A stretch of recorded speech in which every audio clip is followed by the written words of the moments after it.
good morning from usually sunny Los Angeles.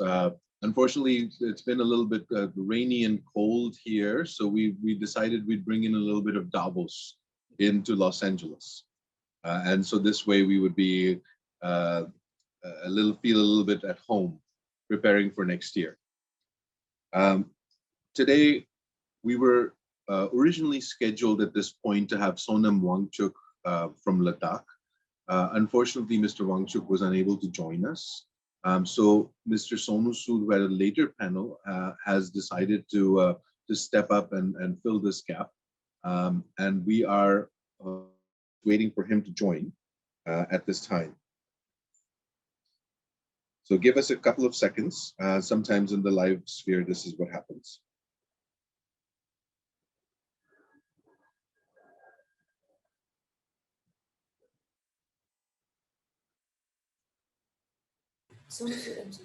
Everyone is on. Please activate your cameras. Thank you very much.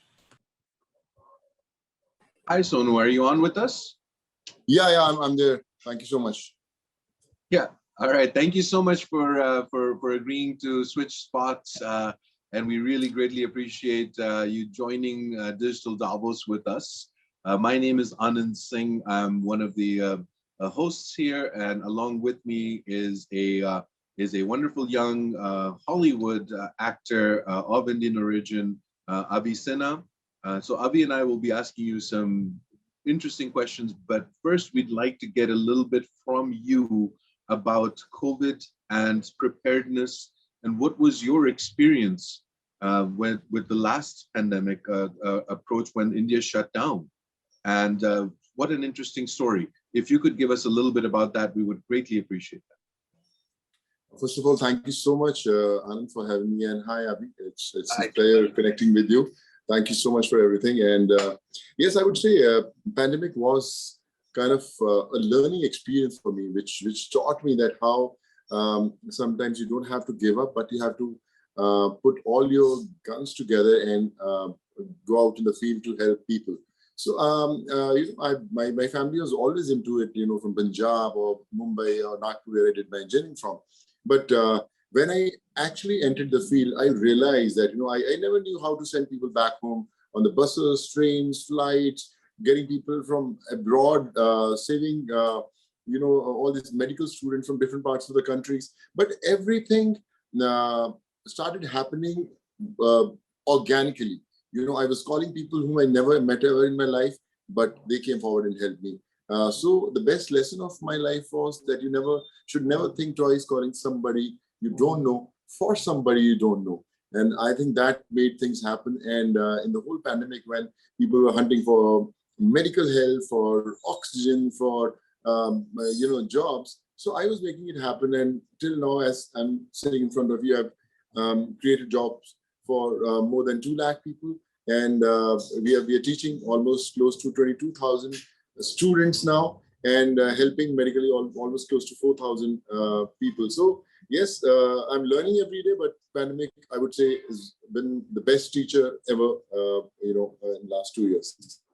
Just to put it in perspective for those viewers who are not familiar, Sonu was an absolute catalyst. When the pandemic hit and there was a shutdown in India, a large number of migrant workers started to leave the cities, and because of the fact that all infrastructure was shut down, started walking home. And some of them were walking hundreds of kilometers.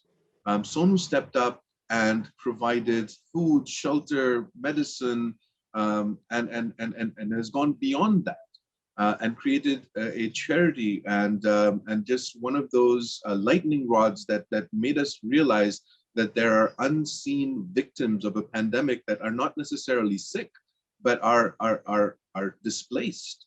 And the human toll that it was taking outside of those that were affected by the pandemic, and for you to recognize and act on this was something quite commendable. To put it in perspective, it launched an entire movement in India. You became a cult hero, from being from a Bollywood villain to becoming a cult hero. How is that transition? I remember when I finished my engineering and I came to Mumbai to become an actor, the first film I was offered was of a negative role. So I said, no, man, I'm not here to play a villain in the movie. And but somehow, like the beggars and all the choosers. And I finally did that movie. That film became a big hit. And I was cast in many roles as a negative. And I became a very popular face in all the different languages in India. That when they said, only choice, get Sonu Sood to do it. And the film became big. And it gave a stronger stamp that, okay, yeah, Sonu can play the negative roles better than the positive ones. So I always tried to change the image. I played many positive roles. Movies were hit, got a lot of recognition. But I would say many people, brands, people who said, yeah, you do negative roles better than the positive ones. But after the pandemic, whatever happened, I was in the process of 2 shoots that were happening before the pandemic, and then the pandemic hit. And after the whole change over of the image, when I returned back on the sets, so the director had to write few roles, few scenes. He said, man, if I make you do this negative roles, people are going to kill me. So we have rewritten few scenes, and all those scenes were rewritten and reshot. In fact, a couple of co-actors who were there for a fight sequence, they said, man, we are not going to hit you, otherwise, people are going to abuse us. So let's change the sequence. So I think it was a totally a new word on the movie sets, and all thanks to the blessings and wishes of millions of people in India who prayed for me. And now I'm doing many movies. It's not that negative roles are bad or something, but yes, people made that image that, okay, if you want to have a superhero movie, cast Sonu, and I'm playing 2 movies now. We're just starting now. That's wonderful. Hi, Sonu. It's an absolute honor to meet you. You're an inspiration to me. I've always found there's a consistency between the villains we love so much and them and those characters that they play, and them actually being very, very good people in real life. So I guess it's funny noticing your transition from villainous character to real life hero. And while we stay on the topic of movies, before we get into the more COVID questions, is there any plan to make a film about your life story, because it is such an inspiration? Yeah, in fact, there's a book written which is called I Am No Messiah, which did well. It's one of the best sellers last year, and a lot of people approached me that there should be a movie on this, because every single chapter itself is a movie. How we saved people, how we got people from Philippines, all different countries, and how the whole process of paperwork, struggle, the governments coming into picture, a lot of things were there. So yes, it's got that movie material, but I don't know whether it can be actually made on a satellite. But I'm sure somewhere some director, some writer must be having those ideas, and I hope that whenever it happens, it should not only convey what I did, but it should also convey what people went through, the sufferings that everyone experienced, the pain that everyone went through, the struggle that they're still going through. I think that part is very important to be portrayed, so that people should come forward and help. I always tell all my friends or on my social media, it's not that we have too many people who are suffering now because of COVID, but only thing is maybe we have little less number of people who are coming forward to help them, because everyone is busy in their own world. So I think, yes, I want a movie that should not just tell my story, but should inspire millions of people across the globe. Absolutely. Inspire people, hopefully, to take steps that you took and kind of do more. So coming to the learnings that we got, what I suppose the biggest learning that we see is the unpreparedness in that we have in general for pandemics, and how we sometimes forget some of the people that are going to be affected as collateral damage, if you will. What are your thoughts on preparing for the next pandemic? Of course, we are still in the pandemic, so this could very much repeat itself. How is India prepared, and how should the world prepare? Because you have set an example for the world While of course there was the migrant populations in India, there are migrant populations all around the world that are struggling. And as winter has set in, we see these pictures of people lying in open air in sub-freezing temperatures. What can we do better as governments, as societies, as human beings to take care of these people? I feel, what I experienced during pandemic is that even the best and the most influential people suffered because there was no oxygen, there was no hospital beds. Never ever one would have imagined that the whole medical infrastructure will collapse, that the who's and who's will be struggling to save their lives. And I've seen people losing their loved ones. And, we all have gone through that, when I used to feel helpless that, okay, we got one individual in the family, a hospital bed, but we couldn't save the mother or a father. So yes, I think the biggest lesson that we learned is that the most important thing is the healthcare system of any country. I know when you have a huge population in a country like India or other parts of the world, so the healthcare has always been neglected, I would say, to an extent, and people are not ready for that. But pandemic has taught me that, you should spend a good percentage of your budgets on the healthcare system of the country, which is a great learning experience, especially in India. And I hope the governments do that. And yes, it's not about the first wave, second wave, third wave. It's about what happens after the second wave. When the wave is over, people have lost their jobs. Economically, they have been badly hit. They can't get their their kids to study. Their online classes are suffering.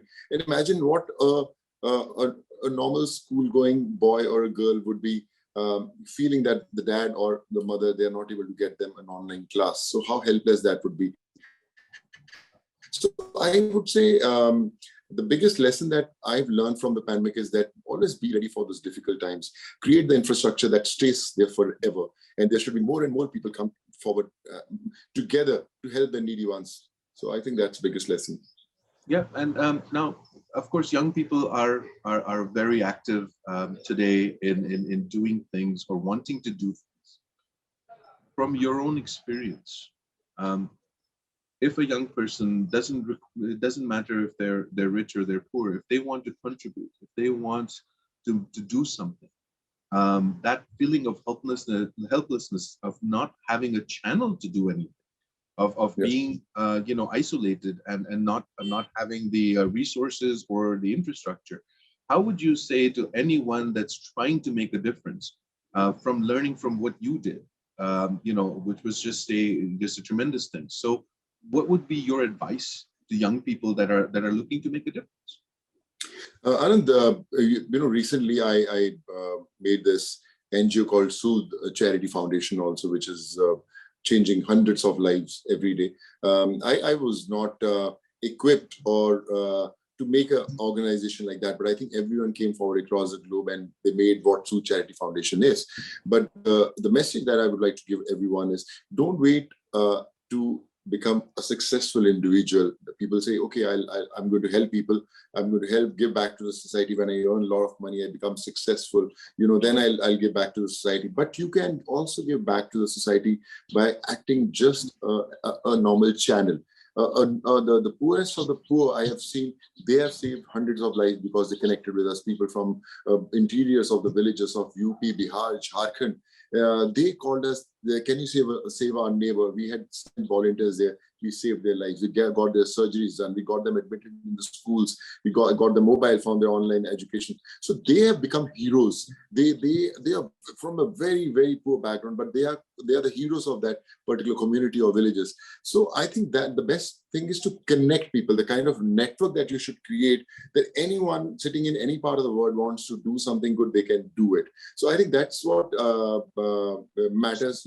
Doesn't really matter which organization you support. But I think always give it, like in Sood Foundation, we help that anyone who donates anything. So we make sure that they see how, they have saved the individual. The surgery happened in Hyderabad, Delhi, Bombay, anywhere. They saved his life. So we have made that personal rapport between a needy and a giver. So I think that's what gives you a high, that you feel that, sitting in the US, you feel, okay, I saved a life of a 2-year infant. So yeah, you feel happy about it. So I think that's what the networking you have to create, where you can inspire more and more people to come forward and save lives. That's terrific. Hope is a very powerful message, right? Yeah. Young people have an abundance of hope before they become cynics at some point. We all go through that in life.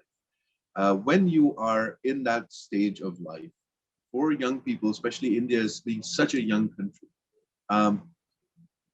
what is your message to them about not just your charity, but the charities in general? India has such a large need for resources sometimes in certain areas. How can people around the world help? So I'll tell you, I'll give you a very small example. Recently, I was traveling to Visakhapatnam for an event. So there were hundreds of people standing across the road and waiting that, okay, Sonu is going to cross this area. And I saw these 2 little kids with their piggy banks standing across the road. And they said, sir, there are 2 little kids who wants to donate to the foundation. So I stopped my car, I came forward. So one is an 8-year-old boy and one is a 10-year-old boy. He said, sir, we saved this money from past 8-10 months. We've been saving the piggy bank, but we want to help others. So it really, I felt so nice that even at this age, people are feeling that they have to give back to the society. So yes, like India being such a young country, I believe that in last 2 years, there's a lot of empathy that has been found in these souls. So they are trying to find a way in, and I'm sure the problems that people have faced. There are more and more people who have come forward and they are ready to help. They are initially people used to say, I'm a busy man, I'm working 18-20 hours a day. I don't find time to do this charity. But now they are finding time in their work hours. A security guard standing in front of the building, they try to fund the education of the kid. They try to ask them what's happening, and also I think we have to find a needy. And if you start this process, the needies across the country will find you. So I think that you have to make that first step to help someone, and then you'll see how the chain reaction happens, and you'll be a happy man. Yeah. So looking at your charity, and looking at some of the other crises that we face, poverty being one of them, of course, a top factor around the world, but also climate change and climate disasters, the extreme temperatures, extreme storms, displacement, again, for millions of people around the world because of flooding, we've seen historic flooding in Europe, in countries where we'd never have thought that there would be these issues. In the US, we've seen flooding and fires, tornadoes. We are seeing unprecedented climate events happening, which again, has this toll on the have-nots, if you would, in our societies. I know you're focusing a lot on that. Can you talk a little bit about that? Yeah, of course, even India has experienced, floodings, which were the first times, happening in those regions, and you have seen the entire village has been wiped out. So this is a message from the nature that please don't ignore me. Be on your toes, just do your bit. I know as a human being, you're a very powerful individual, but remember there's someone more powerful than you. So try to respect that. You have to take care of, people throwing plastics in the sea. We have seen what, problems we have faced because of that. So I think the awareness has to start from your own within. You have to keep on spreading messages. There should be syllabus in the school. It's not just about history, geography, mathematics and all. It should be to how to prevent, all these things happening, how to preserve your nature, how to do your bit when the school gets over. So I think these things have to be a part of your life, of your syllabus, which has to be incorporated in your system, that once a kid grows, he won't let his father, exploit the nature. So I think that's what is needed now. That's the only thing that can save our world now. Okay. A lot of our audience traditionally is people that are at Davos. So these are thought leaders, world leaders. What is your message for them? first of all, I would like to thank them that, I was listening to their sessions. It's a great learning experience, but I want to tell all the leaders out there, you are the true heroes. You are the ones who have the vision to teach all of us and the entire world. But yes, the most important thing is, I would say, for me, what I experienced in the last 2 years is something that didn't happen in last, I would say 22 years. I've been in Mumbai. I never learned what I learned in past 2 years. So the biggest learning is the word give, empathy, help, hope. And I think these should be the morals of every single individual. The goodness has to reflect from within. And yes, respect nature, like you said, this is the most important thing. I think for the coming generation, I've seen the kids who are more into technologies, those PS4s and game stations. So they are not, all these social media platforms. So I don't know how much they are really serious about the things happening around. So I would say lessons have to be taught them nicely, so that we have a newer generation who is more responsible, who can make this world a better place to live in. That's a very powerful message. One of the things, again, that you've spoken about is what can an individual do? And I'll keep coming back to that because, again, we all have these moments where we feel, compelled to do something, as you did. And acting on it is a very courageous thing to do. So what would be your message to young people in saying, hey, move forward, even if it's a small thing, it doesn't matter. If you make a little bit of impact, it makes a global impact. Yeah, a small example I would like to give. My nephew and niece, who are mostly on Snapchat and Instagram, they were visiting me during COVID. So I saw them, busy with their own social media platform. I said, leave your mobiles aside and just come with me. I'm going to give you a case in UP or in Bihar. You have to just coordinate with the doctors, with the hospital beds and all, just make it happen. So they did that. It took them 2.5, 3 hours and they could save a life. They felt so happy. They said, Sonu Masa, we have never experienced this. We want to do it more. They were here for 21 days during that time. And they must have saved close to almost 100 lives, sending books, sending mobile phones, saving lives, getting people beds, oxygen. So they are now the heroes in their college. They feel so happy now they are a part of the foundation. I keep them sending cases. They do their bit, and they do save so many lives. So I would like to say that it's very important to invent yourself. Everyone wants to do their bit. Everyone wants to help others, but somewhere we keep that aside. Okay, today is a busy day. I'll do it tomorrow. Make that a priority. I always say, don't consider there are 24 hours in a day. Say there are only 22 hours in a day. Rest 2 hours. Keep it aside for someone else, for some help that you can do for the society. So I would say 22 hours a day, 2 hours for someone. That's wonderful.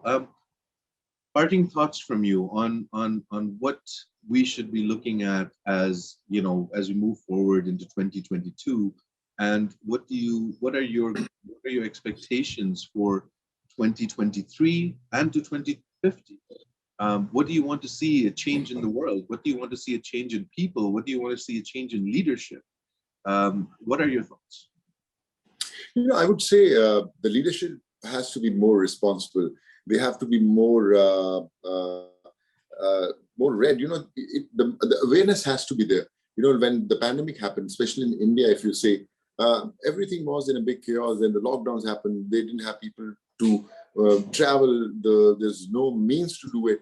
But yes, there was a way to save them. When I came on the roads, I never knew how to get a permission for a bus or a train or a flight to send them back to their homes. But when I was in, it happened. So the biggest learning was that there's no fixed formula to make things happen. You have to make your own formulas. You have to just get into the system. You can fail again and again, but don't stop trying.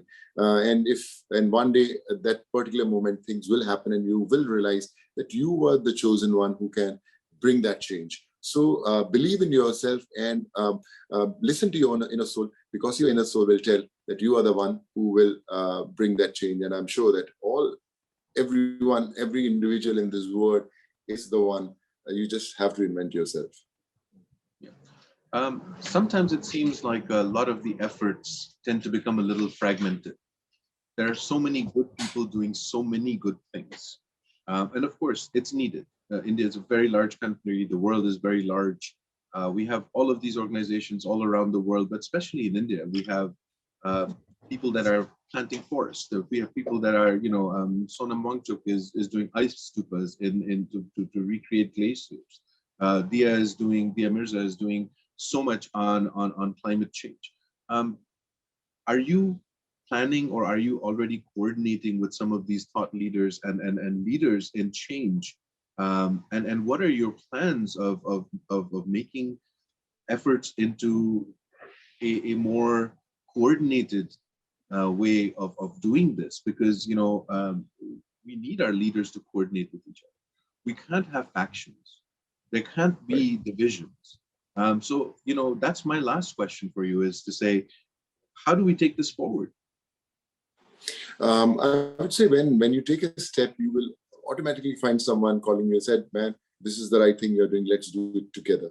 We are doing something for the environment, which I started this platform it's called Vriksh, which is a tree. So we are planting those thousands of trees through seed bombing. So we have got these drones, and also it's been there around, but we are taking on a different larger scale where we plan to plant 1 million tree project kind of a thing. So we are in different states. We are identifying the areas where we can do these seed bombings, and we can use the technology to make this environment healthy. So yes, last 2 years, what I've experienced is that whatever, whether I was trying to do something in employment or in medical or in changing the education system, someone somewhere from some organization came and they said, let's do it together, and we are doing it. Like when I started creating employment for people, a Tamasak bagged company, Good Worker, came in picture. I said, let's do it together. And we formed this company, which is called Good Worker. Now it's giving employment to hundreds and thousands of people every month. So I never knew, if you'd asked me 2 years from now, that how you're going to get job for 10 people, I would be clueless. I don't know how to do it. But when I went into the system, I learned, and the best of best joined hand together. So yes, the message that I would like to give is, you just have to take that first step, and then you'll see the whole world will follow you. There'll be teachers, there'll be learners, but yes, there'll be a lot of people. Thank you so much, Mr. Sood. We really appreciate you coming on. Unfortunately, we're moving to the next panel, but I wanted to again highlight the fact that a Bollywood actor who was award winner for being one of the best villains in Bollywood becomes a real life hero.